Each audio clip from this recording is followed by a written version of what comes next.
Okay, this is going to be chapter 34 of the book God dictated to me as he dictated the Torah to Moses and the Hebrew Bible to many other men. Just assume Isaiah wrote Isaiah and was a prophet of God, because if you talk to God, you become a prophet of God, and you can find that how that's explained in other videos or in the book itself, which is online. You can go find it. All of my videos come straight from the book, which is titled Isaiah 53 and the Day of the Lord, which is here. And Isaiah 53 describes his representation, the man who's going to be his prophet like Moses. God's righteous servant is the prophet like Moses, and he is Moshiach to boot, as was believed in the Talmud by the ancient sages and rabbis of our time. Chapter 34 is called God's Power in Creation. Moses was a person who murdered a man in anger, hid the body, and when discovered became frightened and ran from his crime, and then became a person more humble than any other man on earth at the end of his life, according to the Torah. He was chosen above all mankind, achieving a greater knowledge of the Almighty than anyone before. Moses was a man like Ezekiel, in that his spirit could become infuriated. To calm the spirit and soul of Ezekiel, God pinned him to the ground for 430 days after removing him from society. He said, and that's verse 8 of Isaiah 53. Ezekiel, go to your house. I bind you with the cords of my power, and you shall not go out amongst the people. Taken from the land of the living, society. Silent as a lamb, he wasn't talking to anybody. You see, God left what I'm about to read to you, the fire of refinement, how he gets a man ready to be his prophet. He left it out of 53 so that only I, the righteous servant of God, can explain it to you. But you can find it in Ezekiel. That's the backup.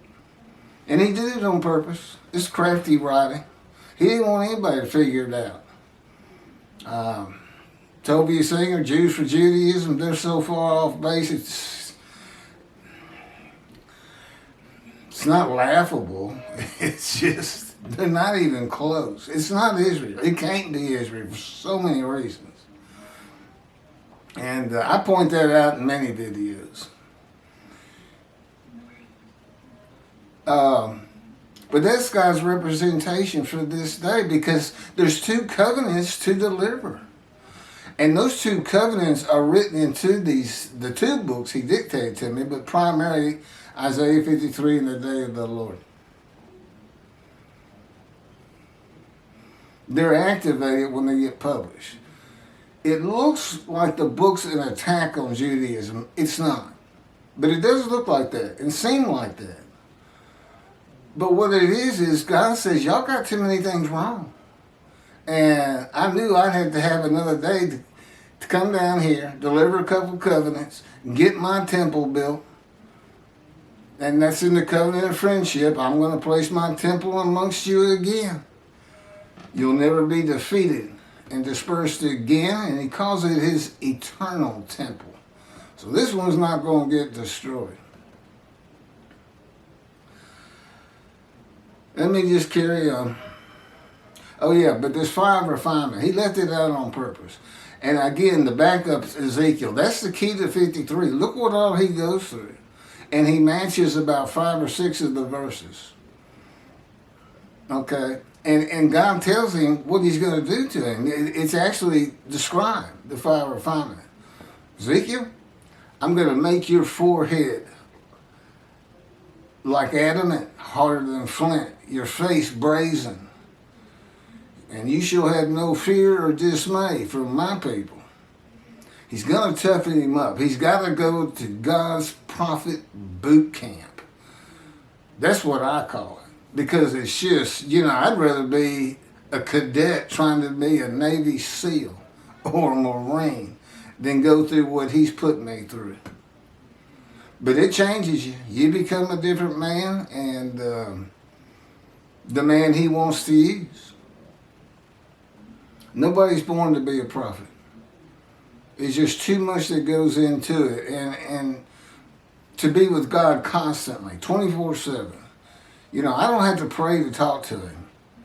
I just have to say, God, and he'll say, Keith, what? 16 years now. Yeah, well, that's how far along I've been in the fire of refinement. This kind of tells you where my spirit was as far as being furious and easy to anger. Yeah, we took care of that, so you don't have to worry about it.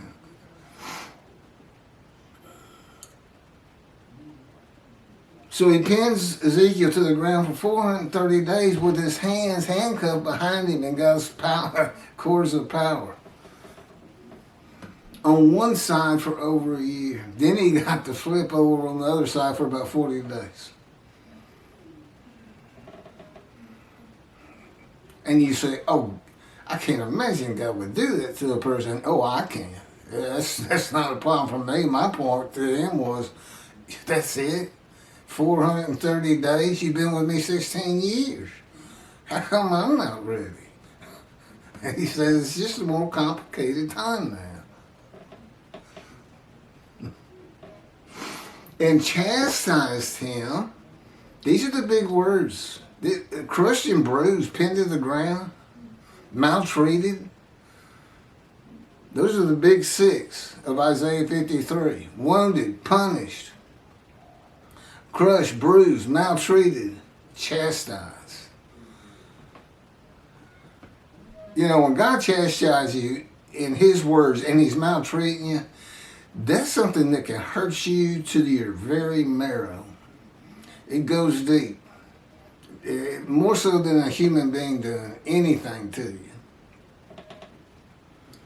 Until he was suitable and humble enough to be a prophet to the Assyrian Babylon exiles and teach the words God teaches him during this time.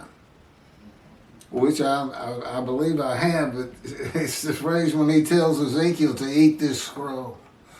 That's telling you that, and then he says, now go speak these words to the people. Those are his words. And obviously this is a 215-page book pointing out things he wants straightened out. And I mean quickly, as quickly as we can do it. It's been a long time, and it's time to get to Israel. A man does not go from being hot-tempered enough to kill another man to being the most humble man on earth by being the leader of hundreds of thousands of men and women and known to converse with God. That enlarges the ego of a man. And it's not a humbling experience.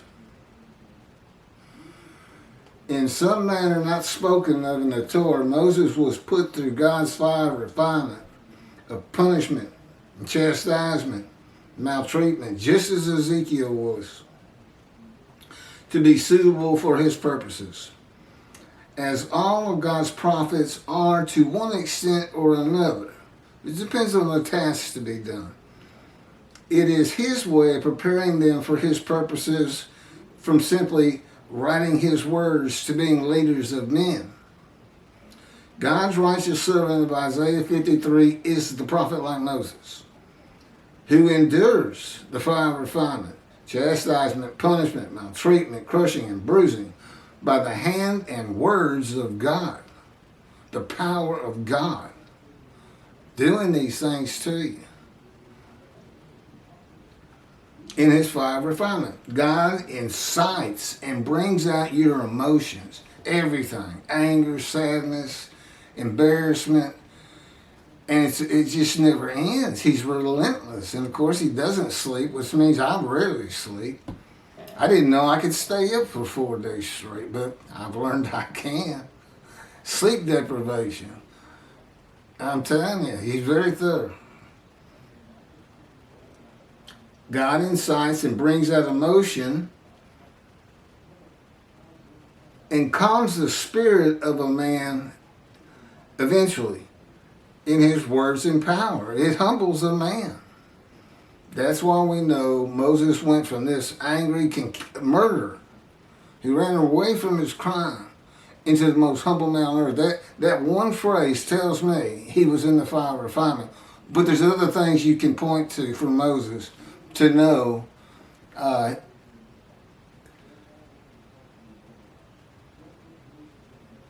okay, God doesn't want me to go into that.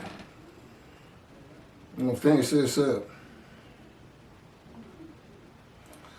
When God uses his power to change the spirit of a living man in life, in his creation, in the fire of refinement, it is not to be taken lightly. God enjoys watching creation unfold naturally, as he knew it would, and not as he can make it happen, if he wants to. Speak it, will it, and it is so. Not changing it in his power. That is nothing to him. If he thinks it and wills it, it is. The fact that he knew everything from beginning to end, could think it all through, so to speak. He calls that having a knowing of things. But that's what he enjoys. So this is the day of the Lord, but I wouldn't expect any big miracles or anything from him. I mean, he's not, this is how I'm going to be recognized. He gave me 3 proofs. It's the books and my knowledge that's in the books. My knowledge that Elijah would have of heaven, because that's why God took him to heaven, and in the day of the Lord he returns. You got to ask yourself, what's going on here? It's all in the book, and I've had it in other videos. And finally, the fact that I can explain Isaiah 53. 3rd proof.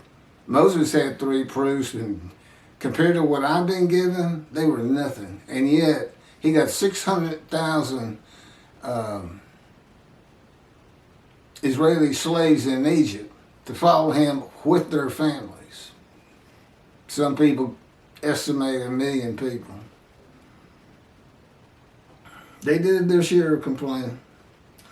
Okay, that's it. Next chapter is 35. Some of these chapters are real short. Some are terribly long.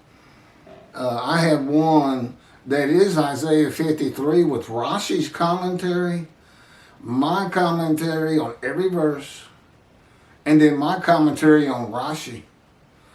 And it's 11 half-hour videos. It just took a long time, and that's in the book. But also a lot of these are real short.